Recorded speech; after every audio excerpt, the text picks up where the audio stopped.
Hello everyone, my name is Himanshu Singh Futwal. आज हम business study start करने वाले हैं। ठीक है, इसमें हम मेजरली जो पोर्शन कवर करने वाले हैं, हमने लास्ट लेक्चर में जैसा देखा था कि part A, part B, part C आपके 3 पार्ट है। ठीक है, जिसमें से पार्ट ए आपका मेजरली पोर्शन कवर करता है मैनेजमेंट के ऊपर, राइट। तो उसी मैनेजमेंट के बारे में आज हम देखने वाले हैं। ठीक है, कि मैनेजमेंट किस तरीके से होगा। ठीक है, तो हमने जो पहला ही टॉपिक है उसका nature and significance of management, उसके बारे में कुछ चर्चा करेंगे, उसके बारे में सीखेंगे कि मैनेजमेंट होता क्या है। ठीक है, और क्यों पढ़ रहे हैं हम, ये क्या जरूरत है हमें, इस मैनेजमेंट को पढ़ने की क्या जरूरत पड़ी है हमें। ठीक है, तो वो सारी चीजें हम देखेंगे, थोड़ा सा इलाबोरेट करेंगे इसको। ठीक है, अब देखो सिंपल सी बात समझो कि मैनेजमेंट होता क्या है। ठीक है, देखो मैनेजमेंट का मतलब होता है you are able to manage people, right. यहाँ पे मैनेजमेंट का मतलब ये है कि you are able to manage the organization. Organization का मतलब क्या, आपने डिसाइड किया कि भाई मुझे कोई बिजनेस पर्टिकुलरली करना है। फॉर एग्जांपल आपको ये प्रोडक्ट सेल करना है, ठीक है, प्रोडक्ट मैन्युफैक्चर करके सेल करना है, या आपने ये डिसाइड किया कि मेरे को कोई सर्विस देनी है, whatever business you are doing, right. उसके लिए आपको मैनेजमेंट की जरूरत क्यों पड़ती है, उसके बारे में हम सीखेंगे। ठीक है, देखो मैनेजमेंट अगर सरल भाषा में हम बात कहें, मैनेजमेंट का मतलब ये होता है कि आपको लोगों से काम कराना आना चाहिए। ठीक है, तो वही मैनेजमेंट कहता है। If you know how to deal with people, और कैसे उनसे काम कराया जाता है, तो आपको मैनेजमेंट के बारे में थोड़ा बहुत नॉलेज ऑलरेडी है, क्योंकि management is all about that, right. आपने ऑर्गेनाइजेशन खोली, ठीक है, यू हैव ओपन ऑर्गेनाइजेशन, आपका पर्पस है ऑर्गेनाइजेशन खोलने का, है ना। आपको प्रोडक्ट बनाना है, प्रोडक्ट बना के बेचना है, बेच के आपको कुछ प्रॉफिट अर्न करना है। ठीक है, उसके बाद आपको ग्रोथ फैक्टर देखने हैं, सारी चीजें देखनी है। ठीक है, सोसाइटी को सर्व करना है, सब कुछ करना है, तो उसके लिए आपको लोगों की जरूरत होती है। तो आपको ये पता भी तो होना चाहिए कि लोगों से काम कराया कैसे जाता है। ठीक है, if you don't know about this कि how to manage people, how to manage the organisation, how to manage, how to do planning and all, तो आप कैसे उसको आगे प्रोसीड करोगे। ठीक है, सो नेचर एंड सिग्निफिकेंस में हम सबसे पहले मैनेजमेंट के बारे में डिस्कस करेंगे कि what is all about management. ठीक है, सिंपल है, the art of getting things done. ठीक है, आपको अगर ये कला आती है कि भैया काम कैसे कराना है, ठीक है, तो आप मैनेजमेंट, आप परफेक्ट हो मैनेजमेंट के लिए। ठीक है, you are a management student, और वी कैन से आप मैनेजमेंट में जा सकते हो। अब देखो ध्यान से सुनना, मैनेजमेंट को ना यहाँ पे जो आपको पढ़ाया गया है 12th स्टैंडर्ड में, उसमें आपको बताया गया कि ऑर्गेनाइजेशन लेवल पे जब आप मैनेजमेंट करते हो, so you need to plan. ठीक है, पहले आपको प्लान करना पड़ता है कि करना क्या है एक्चुअल में आपको, राइट। दूसरा, फिर आप उसको ऑर्गेनाइज वे में करते हो, ऑर्गेनाइजिंग करते हो उसका। ठीक है, तीसरा, उस प्लान जो भी आपने एग्जीक्यूट किया या जो भी ऑर्गेनाइज किया, उसके लिए आपको लोगों की जरूरत पड़ती है, तो आप स्टाफिंग करते हो, लोगों की हायरिंग करते हो, राइट। फिर चौथा काम आप उन्हें डायरेक्ट करते हो कि किस तरीके से काम होना है। पांचवा काम, जो भी आपने डायरेक्ट करा था उसके मुताबिक काम हो रहा है या नहीं हो रहा है, ये आप चेक करते हो, तो उसमें आप फिर कंट्रोलिंग का फैक्टर लेके आते हो। ठीक है, तो यही चीज यहाँ पे बताई जा रही है, management is nothing but just a process of what, planning, organizing, staffing, आपका डायरेक्टिंग एंड कंट्रोलिंग। ठीक है, किसके लिए कर रहे हो आप, ऑफ एन ऑर्गेनाइजेशन। ठीक है, आप किसी ऑर्गेनाइजेशन के लिए कर रहे हो, क्यों कर रहे हो, इन सच अ मैनर, क्यों करना चाहिए, यहाँ पे किस मैनर में करना चाहिए और क्यों करना चाहिए। इसलिए करना चाहिए कि ऑर्गेनाइजेशन जब खुली थी, उसने कुछ अपने ऑब्जेक्टिव बनाए थे, उसने ये बताया था कि यार मुझे ना ये चीजें अचीव करनी है। ठीक है, ये मेरा ऑब्जेक्टिव है, ये मुझे अचीव करना है। ठीक है, दो चीजें होगी, इन्होंने क्या करा, प्लानिंग से लेके कंट्रोलिंग तक का पूरा एक चिट्ठा लिख दिया कि ये चीजें करनी है, क्यों करनी है, किसी ऑर्गेनाइजेशन का ऑब्जेक्टिव को मेट करने के लिए। ठीक है, उसके ऑर्गेनाइजेशन को मेट करना है। क्या ऑर्गेनाइजेशन के ऑब्जेक्टिव मेट करना ही काफी है, या फिर उससे इफेक्टिवली या एफिशिएंटली करना है। ठीक है, अब इसमें फर्क देखते हैं, थोड़ा सा मैं बताऊंगा आपको इफेक्टिव और एफिशिएंट में फर्क क्या होता है। ठीक है, तो अभी हम इसे पूरा गो थ्रू कर रहे हैं। It basically a process of what, planning to आपका कंट्रोलिंग तक का प्रोसेस हो गया of an organization in such a manner so that you are able to achieve the जो भी डिजायर्ड ऑब्जेक्टिव है ऑर्गेनाइजेशन के, जो भी उन्होंने डिसाइड किया कि ये हमारे गोल्स है, ये हमारे ऑब्जेक्टिव है, उसको अचीव करने के लिए। ठीक है, और इसको आपको जो अचीव करना है वो इफेक्टिवली और एफिशिएंटली मैनेज करना है। ठीक है, अब ध्यान से सुनो, यहां तक तो सब बातें समझ में आ रही है कि ये प्रोसेस करना है। ये प्रोसेस हम सारा डिटेल में कि करना कैसे है, क्या होता है, क्या नहीं होता, किस तरीके से रहता है। देखो हमें ऑब्जेक्टिव मेन हमें समझ आ गई बात, एक हमारा उद्देश्य है बिजनेस को करने का। ठीक है, हो सकता है हमारा उद्देश्य हो प्रॉफिट को मैक्सिमाइज करने का, राइट। हो सकता है हमारा उद्देश्य हो सोशल सर्विस करने का, हो सकता है हमारा उद्देश्य हो एजुकेशन अच्छी करने का, या व्हाटएवर जो भी आपका ऑब्जेक्टिव है, वो पर्टिकुलर ऑब्जेक्टिव आपका मेट होना चाहिए इन सब प्रोसेस के थ्रू जाने के बाद, ठीक है। लेकिन वो प्रोसेस होना कैसे चाहिए? Effectively and efficiently. इफेक्टिव मतलब क्या है? देखो अब ध्यान समझना, आपको कोई काम दिया गया, ठीक है, आप कोई एम्प्लॉय हो फॉर एग्जांपल, ठीक है, लेट्स से आपको कोई काम दिया, ठीक है, आपने वो काम कर दिया, ठीक है, जैसा बोला था वैसा कर दिया आपने काम, ठीक है, लेकिन एक दूसरा एम्प्लॉय है, मतलब दो एम्प्लॉय यहां पे ले लो, ए और बी, ठीक है। एक एम्प्लॉय है, मतलब अभी मैं इफेक्टिव की बात कर रहे हैं हम यहाँ पे, ठीक है। ए एम्प्लॉय है, इसने काम डेडलाइन पे कर दिया, ठीक है। बी एम्प्लॉय है, इसने भी काम कंप्लीट करा है, ठीक है। अब ध्यान से सुनना, ए ने जब काम करा तो हमने ना एक स्टैंडर्ड ऑपरेटिंग यूनिट में एक प्रोसेस बनाया था कि भाई मान लो एक फॉर एग्जांपल एक गुड्स इसने बनाया, गुड ए बनाया, ठीक है। इसको बनाने के लिए जो हमारी कॉस्ट एस्टिमेटेड कॉस्ट थी वो थी मान लो 80 रुपीज, ठीक है, ये हमारी कॉस्ट थी पर यूनिट की। लेकिन इसने काम तो कंप्लीट कर दिया, ठीक है, लेकिन इसकी जो कॉस्टिंग आई है वो 85 रुपीज आई है पर यूनिट की, ठीक है। तो ये इफेक्टिव तो है लेकिन ये एफिशिएंट नहीं है। Getting my point where I am coming from. इसमें क्या है, ये इफेक्टिव तो है, इसने जो बोला था, मैंने बोला था कि आज ये काम हो जाना चाहिए, इसने काम तो कर दिया, लेकिन उस काम को करने में कॉस्ट ज्यादा लग गई इसकी, राइट। यानी इसने मेटेरियल की वेस्टेज थोड़ी सी ज्यादा कर दी, या इसने लेबर की जो वर्किंग आ रहा है वो थोड़ी से ज्यादा ले लिए, whatever may be the reason, लेकिन इसने काम तो कंप्लीट कर दिया ना, तो ही इज इफेक्टिव, ही और शी जो भी है ये इफेक्टिव है, राइट, लेकिन ये एफिशिएंट नहीं है, ठीक है। दूसरी तरफ एक एम्प्लॉय है जिसने रिसोर्स का ध्यान रखते हुए काम भी कंप्लीट किया है, और साथ ही साथ जो रिसोर्स है, मतलब जब हम बात करते हैं ये पर्सन इफेक्टिव है, क्या इसमें कोई बुराई है? नहीं, बिल्कुल कोई बुराई नहीं है। लेकिन अगर ये इफेक्टिव के साथ एफिशिएंट भी हो जाता है तो उसमें हमारा बेनिफिट होता है, एज अ ऑर्गेनाइजेशन हमारा बेनिफिट होता है। क्यों? क्योंकि उसमें हमारा एक मेजर फैक्टर आ जाता है कॉस्ट बेनिफिट एनालिसिस। मतलब क्या होता है इसका? इसका सीधा साधा मतलब ये होता है कितना इनपुट आपने दिया और आउटपुट कितना निकला, यानी कितनी कॉस्ट आपने लगाई, राइट, और कितना बेनिफिट उसके रिस्पेक्ट में आपको मिला, that is cost benefit analysis, ठीक है। तो अगर ये पर्सन एफिशिएंट भी होता इफेक्टिव के साथ तो बिजनेस के लिए फायदा होता। तो बिजनेस ऑलवेज, उसका ड्रीम है, उसका ये एक चाहत है बिजनेस की कि जो भी हम मैनेजमेंट का प्रोसेस फॉलो कर रहे हैं, जो भी हम ऑब्जेक्टिव अचीव कर रहे हैं, वो इफेक्टिव के साथ साथ एफिशिएंट भी होने चाहिए। उन्हें एम्प्लॉयज भी ऐसे चाहिए जो कि इफेक्टिव के साथ साथ एफिशिएंट भी होने चाहिए, बिकॉज बिजनेस के लिए कॉस्ट बेनिफिट एनालिसिस बहुत इंपॉर्टेंट मेजर रोल प्ले करता है, ठीक है। तो ये हमने देख लिया, ये प्रोसेस है हमारा मैनेजमेंट का, ठीक है जी। अब थोड़ा सा मैनेजमेंट के बारे में आगे बढ़ते हैं। तो आपको सिंपल भाषा में अगर बात करें तो मैनेजमेंट इज नथिंग, सिंपली आपको पता होना चाहिए काम कैसे कराना है। एक प्रोसेस होता है, ठीक है, आप प्लानिंग कर रहे हो, ऑर्गेनाइजिंग कर रहे हो, स्टाफिंग कर रहे हो, ठीक है, डायरेक्ट कर रहे हो, कंट्रोल कर रहे हो, किसी भी ऑर्गेनाइजेशन के जो भी उनका ऑब्जेक्टिव है उसको मेट आउट करने के लिए, ठीक है, इफेक्टिवली एंड एफिशिएंटली वो अचीव होना चाहिए, ठीक है जी। अगर ये कर रहे हो तो मैनेजमेंट आपका अच्छा चल रहा है। अगर ऐसा नहीं हो रहा है तो मैनेजमेंट में कुछ ना कुछ दिक्कत है, यानी चेंज करने की जरूरत है। अब ध्यान से सुनो, कैरेक्टर स्केच, यानी देखो कैरेक्टर का मतलब क्या हुआ? कैरेक्टर का मतलब ये हुआ कि जो चीज आपको दूसरों से अलग बनाती है, एक डिफरेंशिएटर है आप में, ठीक है, तो वो आपका कैरेक्टर हो गया, सिंपल सी बात है। तो उसी के बारे में मैनेजमेंट के कैरेक्टरिस्टिक के बारे में यहाँ पे बात हो रही है। तो देखो डेफिनेशन से ही सारे पॉइंट वहां निकलते हैं, ठीक है। सबसे पहला बोलता है गोल ओरिएंटेड प्रोसेस। मतलब क्या है गोल ओरिएंटेड प्रोसेस का? आप ऑर्गेनाइजेशन के भीतर आपने एक प्लान किया, आपने ऑर्गेनाइज किया, आपने लोगों को हायर किया है।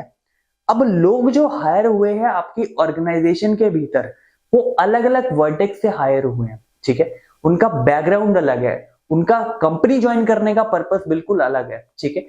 कैसे उन अलग जो भी उनके पर्सनल जो भी गोल है, जो भी उनकी चीज है, कैसे उसको मैं ऑर्गेनाइजेशन के भीतर अलाइन करूं, राइट। मतलब उसको as a goal oriented purpose दो कि हम ऑर्गेनाइजेशन के अंदर ये करना चाह रहे हैं, हमारा विजन बोर्ड उसे क्लियर होना चाहिए, वो उसी तरीके से काम अलाइन करे, राइट। तो ये गोल ओरिएंटेड प्रोसेस है। अगर मैनेजमेंट कर रहे हो तो गोल अचीव होना कंपलसरी है।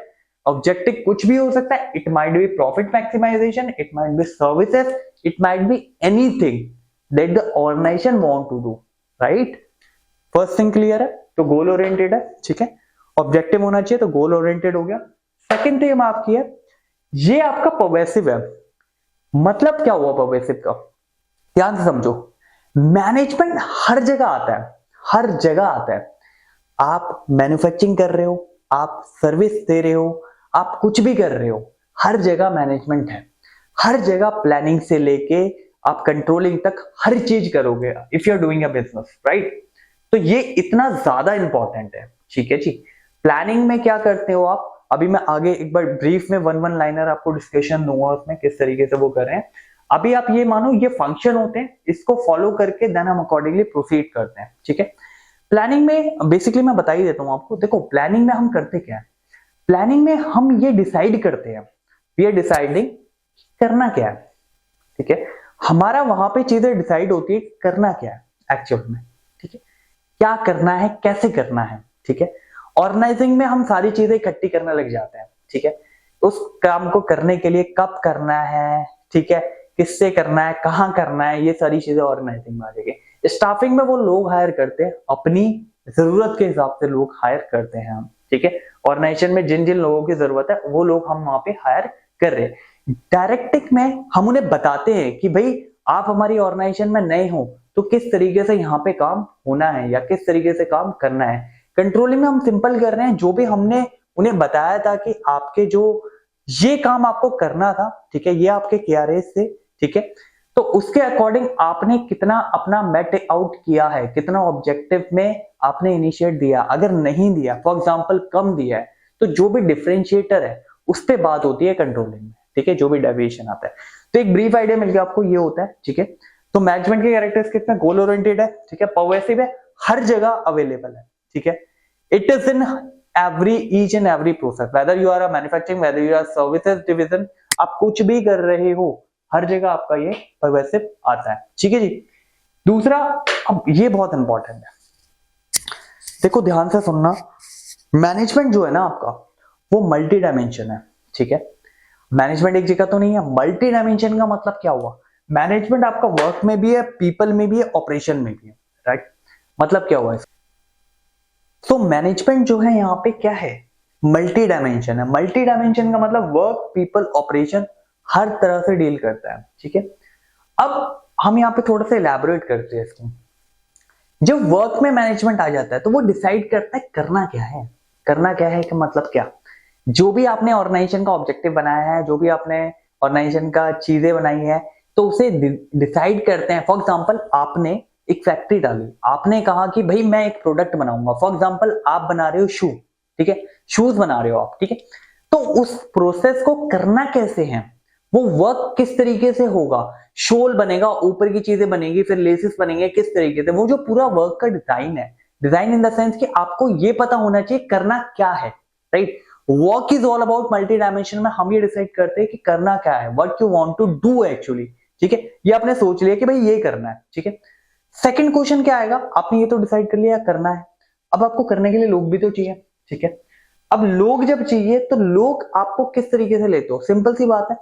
पीपल में आप ये देखते हो कि भाई जो भी लोग आप हायर कर रहे हो, स्टाफिंग के थ्रू जो भी लोग हायर कर रहे हो, उसमें पीपल का मैनेजमेंट आप किस तरीके से करते हो। देखो जो भी आप हायर कर रहे हो उन लोगों की कुछ इंडिविजुअल नीड्स होती है, राइट। कुछ इंडिविजुअल नीड्स होगी उनकी, है ना, और उनके जो पर्टिकुलर इंडिविजुअल गोल्स होंगे, इंडिविजुअल जो भी उनके गोल्स है, वो आप अलाइन करोगे किसके साथ, ऑर्गेनाइजेशन के साथ, ठीक है। तो इस तरह से पीपल का मैनेजमेंट हुआ आपका। जो पर्सन जिस काम के लिए परफेक्ट है यानी फिट है, उस पर्सन को उस काम के लिए आपने अलाइन करा है। साथ ही साथ उनकी जो भी रिक्वायरमेंट है, फॉर एग्जांपल वो क्या चाहते हैं, वो आपसे क्या चाहते हैं, वो आपसे सिंपल ये चाहते हैं कि भाई उनकी खुद की एज अ पीपल, अगर वो आ रहे हैं आपके ऑर्गेनाइजेशन में काम करने, तो उनके भी कुछ अपने गोल्स होंगे, उन्होंने भी कुछ चीजें डिसाइड करी होंगी कि भाई ये चीजें हमें चाहिए होती है या ये चीजें आप यहाँ पे मेजरली क्या कर रहे हो, आप छाट रहे हो, लोगों को छाट रहे हो, आप वहां पे मैनेज कर रहे हो कि कौन कौन से लोगों की आपको यहाँ पे रिक्वायरमेंट है। ठीक है जी, तो यहाँ पे आपका मल्टी डायमेंशन में पीपल का काम हो गया।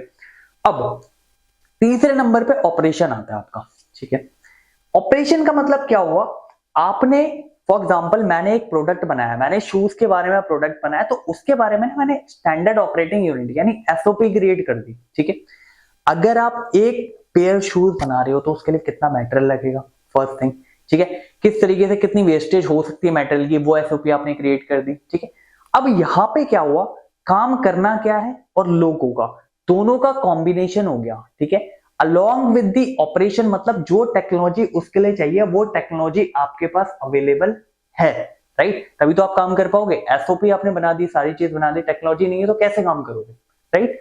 तो मल्टी डायमेंशनल में आप वर्क को मैनेज कर रहे हो, क्या काम होना है, लोगों को मैनेज कर रहे हो, किस तरीके से लोगों से काम लेना है, और तीसरा आपका ऑपरेशन है कि आपका पर्टिकुलर जो अप्रोच, ऑपरेशन का मतलब क्या हुआ, एसओपीज जो आपकी बनी है पर्टिकुलरली वो प्रॉपर बनी है, राइट। लोगों को लेकर और वर्क को जो आपने उन्हें डिसाइड किया वो दोनों मिक्स करके टेक्नोलॉजी के साथ आप मिक्स करते हो। टेक्नोलॉजी का मतलब क्या हुआ, जो आपने एसओपी बना रखी है भाई उसके हिसाब से काम होना चाहिए, टेक्नोलॉजी जो भी अवेलेबल मतलब जो भी चाहिए थी वो आपने ऑलरेडी वहां पे रख दी। तो मल्टी डायमेंशनल में काम हो गया, we are working with the, क्या काम होना है, कौन लोग वो काम करेंगे, ठीक है, उनकी क्या नीड्स है वो हमें ध्यान देनी है। तीसरी चीज हम क्या कर रहे हैं, ऑपरेशन, जो भी ऑपरेशन का पूरा प्रोसेस है, स्टैंडर्ड ऑपरेटिंग प्रोसेस हो गया या जो भी टेक्नोलॉजी रिक्वायरमेंट है उसमें भी मैनेजमेंट काम करेगा, वो अवेलेबिलिटी देखनी रहती है कि वो सब कुछ अवेलेबल है और इनलाइन चल रहा है। ठीक है जी, तो ये कैरेक्टर स्केच हो गया आपका मल्टी डायमेंशन। तीसरा कॉन्टिन्यूअस प्रोसेस है। ऑब्वियसली कैसे कॉन्टिन्यूअस प्रोसेस है, प्लानिंग से स्टार्ट होता है, प्लानिंग जो पर्सन कर रहे हैं वो फिर डेडिकेट हो जाता है ऑर्गेनाइजिंग, ऑर्गेनाइजिंग जो पर्सन कर रहे हैं स्टाफिंग, स्टाफिंग जो कर रहा है वो नीचे पहुंच जाता है आपको डायरेक्टिंग, और फिर कंट्रोलिंग। ठीक है, हर फेज में अलग अलग मैनेजर्स है हर उसमें। ठीक है, जैसे हायरिंग करता है एचआर मैनेजर हो गया आपका, ठीक है, नीचे के ऑपरेशनल मैनेजर आपका प्लांट हेड हो गया, ब्रांच हेड हो गया, व्हाटएवर इट इज। तो हर एक प्रोसेस पे वो जो अपने लेवल पे जो भी काम है, जो भी इस मैनेजमेंट का प्रोसेस का पार्ट होता जा रहा है वो कॉन्टिन्यूसली चलता जा रहा है। ठीक है, ऊपर से कोई भी चीज आई, अभी हम देखेंगे मैनेजमेंट के लेवल्स भी होते हैं, राइट, तो उसमें जो भी चीजें टॉप लेवल से आ रही है उसको नीचे अकॉर्डिंगली फॉलो होता है, और ये कॉन्टिन्यूसली फॉलो होता रहता है। ऐसा नहीं है एक बार आपने कर दिया, क्योंकि ऑब्वियस सी बात है इसमें काफी सारे चेंजेस भी इन बिटवीन आते रहते हैं, राइट। दूसरी चीज ग्रुप एक्टिविटी है। ठीक है, अब मैंने आपको ये बताया था, देखो ग्रुप एक्टिविटी का मतलब क्या है, ऑर्गेनाइजेशन के भीतर आप इतना कुछ कर रहे हो, प्लानिंग से लेके कंट्रोलिंग तक कर रहे हो, तो क्या ये किसी इंडिविजुअल पर्सन से अगर कंप्लीट हो जाता तो इतना कुछ करने की जरूरत ही क्या पड़ती है हमें, ठीक है ना। तो यहाँ पे हमें क्या चाहती है, लोगों की जो जरूरत है, लोग तो अपने इंडिविजुअल है ना, उनको अपनी ऑब्जेक्टिव के साथ यानी अपनी ऑर्गेनाइजेशन के ग्रुप के साथ अलाइन करना है कि हाँ भाई हमारा फॉर एग्जाम्पल हमारा पर्पस है प्रॉफिट मैक्सिमाइजेशन, तो प्रॉफिट मैक्सिमाइजेशन उन्हें बताओ कि कैसे करना है। हमारा ऑब्जेक्टिव है कि हमें प्रोडक्ट को बेहतर बनाना है, ठीक है, ताकि वो विन विन सिचुएशन हो, किसके लिए, कंज्यूमर के लिए भी और ऑर्गेनाइजेशन के लिए भी। कंज्यूमर के लिए कैसे, उसको अच्छा प्रोडक्ट मिल रहा है, और ऑर्गेनाइजेशन के लिए कैसे होगा वो, क्योंकि हमें प्रॉफिट मिल रहा है उसके, राइट। तो इसके लिए ग्रुप एक्टिविटी है। तो ग्रुप एक्टिविटी कैसे कंप्लीट होगी, जब आप इंडिविजुअल को अलाइन करोगे अपने ऑर्गेनाइजेशन के ऑब्जेक्टिव के साथ, तभी वो ग्रुप एक्टिविटी आपकी अलाइन होके आगे चल सकती है सक्सेसफुली। ठीक है, तो it is a group activity. Dynamic, अब देखो डायनेमिक ध्यान से समझना, किसी भी ऑर्गेनाइजेशन के मैनेजमेंट का, किसी भी ऑर्गेनाइजेशन का डायनेमिक होना बहुत जरूरी है। देखो ऑर्गेनाइजेशन के भीतर ना दो पार्ट होते हैं, ध्यान से सुनना, दो पार्ट। एक तो ऑर्गेनाइजेशन के इंटरनल फीचर हो गया, इंटरनल मतलब जो भी ऑर्गेनाइजेशन के भीतर चीजें चल रही है, जो भी उसके अंदर चीजें चल रही है, और एक होता है एक्सटर्नल एनवायरनमेंट जो ऑर्गेनाइजेशन के बाहर है, जिसमें आपका सोशल हो गया, जिसमें आपका पॉलिटिकल हो गया, जिसमें आपका गवर्नमेंट की तरफ से जो भी चीजें आ रही है, जिसमें आपका एनवायरमेंटल हो गया, वो सारी बाहर की चीजें हैं। इंटरनल चीजें तो कुछ हद तक आप कंट्रोल कर सकते हो, राइट, ऑब्वियसली बात है, आपकी खुद की ऑर्गेनाइजेशन है, तो इंटरनल चीजें तो आप बाय हुक और बाय क्रुक वो करवा सकते हो, राइट। लेकिन जब आपको एक्सटर्नल प्रेशर आता है, एक्सटर्नल प्रेशर का मतलब क्या, एक्सटर्नल प्रेशर में आपका एनवायरमेंटल फैक्टर आ रहा है, सोशल फैक्टर आ रहा है, पॉलिटिकल फैक्टर आ रहा है, तो उस टाइम आपको अपनी ऑर्गेनाइजेशन को चेंज करना बहुत जरूरी होता है, राइट। तो यू शुड बी डायनामिक, उसमें आप स्टैटिक नहीं रह सकते, उसमें आप रिजिड नहीं रह सकते। अगर आप उसमें रिजिड रहोगे या स्टैटिक रहोगे तो ऑब्वियसली आप खत्म हो जाओगे, राइट। क्योंकि इंटरनल को तो आप कुछ एक्सटेंट तक अचीव कर सकते हो, वहां पे कंट्रोल कर सकते हो, लेकिन एक्सटर्नल के हिसाब say that is not in your control, right. Social is not in your control, environmental factor is not in your control. तो उसके हिसाब से आपको अपनी ऑर्गेनाइजेशन को चेंज कर लेना होता है अकॉर्डिंगली, मतलब आप चेंज के साथ ढल जाते हो, राइट। तो management is also what, dynamic, ठीक है ना। तो डायनामिक होना चाहिए, उसी के अकॉर्डिंग डायनामिक बता रखा है। और ये एक इंटेंजिबल फोर्स है। फॉर एग्जांपल आप किसी कंपनी में गए, तो आपने फॉर एग्जांपल आप स्कूल में भी जाते हो, है ना, तो उसमें आपको मैनेजमेंट तो कहीं घूमता हुआ दिखता नहीं है ना।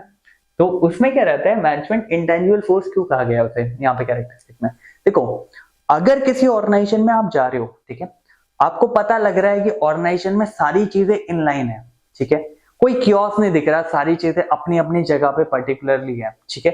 फॉर एग्जांपल आप जैसे बैंक में जाते हो, राइट, तो बैंक में आपने देखा होगा कि कैशियर अपनी जगह पे बैठा हुआ है, मैनेजर अपनी जगह पे बैठा हुआ है, ठीक है, जो पासबुक प्रिंट कर रहा है वो अपनी जगह पे बैठा हुआ है, वहां पे डीडी वाला अपनी जगह पे बैठा हुआ है। तो एक मैनेजमेंट है, ये मैनेजमेंट के थ्रू चल रहा है, राइट। अगर नहीं होता तो सब एक ही जगह इकट्ठे नहीं हो जाते, कियोस्क नहीं हो जाता बिल्कुल ही। तो इसके लिए मैनेजमेंट बहुत इंपॉर्टेंट होता है, ठीक है, मैनेजमेंट बहुत इंपॉर्टेंट रोल प्ले करता है इसमें। तो यहाँ पे इंटेंजिबल फोर्स है, लेकिन हम उसको फील कर सकते हैं, समझ रहे हो आप बात, ठीक है। तो मैं फटाफट से सिनॉप्सिस कर रहा हूँ, ठीक है। Management is basically a process from planning to controlling, ठीक है। हम इसे कर रहे हैं, क्यों कर रहे हैं, किसी ऑर्गेनाइजेशन के कर रहे हैं, मैनर क्या, हमें इसका ऑब्जेक्टिव जो है अचीव करना है, पहली चीज। और ऑब्जेक्टिव जो अचीव होना चाहिए ऐसे नहीं होना चाहिए, इफेक्टिवली एफिशिएंटली, ठीक है। इफेक्टिव मतलब आप काम तो कंप्लीट कर रहे हो, लेकिन उसमें कॉस्ट आपको कंट्रोल नहीं कर रहे हो आप। लेकिन जब आप एफिशिएंट हो जाते हो तो आप कॉस्ट बेनिफिट एनालिसिस करते हो। कॉस्ट बेनिफिट एनालिसिस का मतलब क्या, कितनी कॉस्ट लगी, क्या बेनिफिट मुझे मिला, तो जो भी रिसोर्स अवेलेबल रिसोर्स है उसमें मैं बेस्ट देने की कोशिश करता हूँ, ठीक है, और बेस्ट देता हूँ, तभी आप एफिशिएंट होंगे, ठीक है। उसके बाद कैरेक्टर स्केच में हमने देखा कि गोल ओरिएंटेड प्रोसेस है, ठीक है, ऑब्वियसली ऑब्जेक्टिव है तो गोल ओरिएंटेड अपने आप ही हो गया। मैनेजमेंट पर्वेसिव है, हर चीज में मैनेजमेंट अवेलेबल है, कुछ भी आप कर रहे हो, मैन्युफैक्चरिंग कर रहे हो, सर्विस कर रहे हो, किसी भी लेवल पे कर रहे हो, डिपार्टमेंट वाइज कर रहे हो, तो हर चीज में इन्वॉल्व है, it is pervasive, right. Multi dimensional में मैंने बताया कि क्या काम होना है, कौन लोग वो काम करेंगे, ऑपरेशन में आपका लोगों को और जो वर्क है, कोई काम है और लोग है, दोनों मिलके ऑपरेशन में आपकी टेक्नोलॉजी आ जाती है। तो किस तरीके से आप उसे प्रोसीड करोगे, वो चीज आपकी यहाँ पे मल्टी डायमेंशनल में कवर्ड होगी तीनों, ठीक है। कॉन्टिन्यूस प्रोसेस है, कोई ऐसा नहीं है कि एक बार कर दिया खत्म हो गया, कॉन्टिन्यूस प्रोसेस है। कॉन्टिन्यूस प्रोसेस का मतलब क्या, हर जगह पे हो रहा है, हर लेवल पे हो रहा है, ठीक है। प्लानिंग के लेवल पे भी हो रहा है, ऑर्गेनाइजिंग पे भी हो रहा है, आपका ये स्टाफिंग में भी हो रहा है, ठीक है। अलग अलग मैनेजर, डिफरेंट मैनेजर है एट रिस्पेक्टिव फील्ड में, वो अपना काम वहां पे कर रहे हैं, ठीक है। ग्रुप एक्टिविटी है, ऐसा नहीं है कि एक इंडिविजुअल काम कर लेता है, एक इंडिविजुअल कर लेता तो इतने प्रोसेस बनाने की जरूरत नहीं पड़ती, ऑनर ही सब कुछ कर लेता। ग्रुप एक्टिविटी है, हर इंडिविजुअल आता है, आपको उस इंडिविजुअल के गोल को अलाइन करना है ऑर्गेनाइजेशन के गोल के साथ, ताकि हमारा जो मेन मोटो है या हमारा जो मेन ऑब्जेक्टिव है वो कंप्लीट हो, ठीक है। डायनेमिक है, डायनेमिक मतलब क्या हुआ, आपको एनवायरनमेंट के साथ चेंज होना पड़ता है, ठीक है। If you environment is saying कि आपको अभी चेंज करना है, अगर आप नहीं करोगे तो आप या तो खत्म हो जाओगे या फिर आप कॉम्पिटिटिव नहीं रहोगे उतने, ठीक है ना, आप पीछे हो जाओगे उस केस में, ठीक है। इस केस में इसका एग्जांपल बहुत अच्छा एग्जांपल है आपका नोकिया। नोकिया में क्या हुआ था कि जब एंड्रॉइड आया था, ऑब्वियसली बात है वो चेंज नहीं हुआ, तो आपने देखा होगा कुछ टाइम बाद वो ऑब्सोलीट हो गया था। तो आपको अगर कॉम्पिटिटिव मार्केट में बने रहना है तो डायनेमिक होना बहुत जरूरी है। इंटेंजिबल फोर्स है, अगर सारी चीजें आप अच्छे से कर रहे हो, अलाइन कर रहे हो ऑर्गेनाइजेशन में, यानी आपके टारगेट मेट हो रहे हैं, आप अच्छा परफॉर्म कर रहे हो, एम्प्लॉय हैप्पी है, आपके एनवायरमेंट पूरी ऑर्गेनाइजेशन का अच्छा है, तो आपके यहाँ मैनेजमेंट एग्जिस्ट करता है। It is intangible but it can be felt, okay. तो ये हमने देखा, अभी हम इसके आगे का पोर्शन देख रहे हैं, ठीक है। थोड़ी देर में हम इसे कंटिन्यू करते हैं, अभी हमने ये कंप्लीट किया, एंड देन हम आगे का पोर्शन, हम इसके ऑब्जेक्टिव देखने वाले हैं, इंपॉर्टेंस देखने वाले हैं, नेचर देखने वाले हैं, ठीक है, ये देखेंगे अभी हम। Okay, thank you.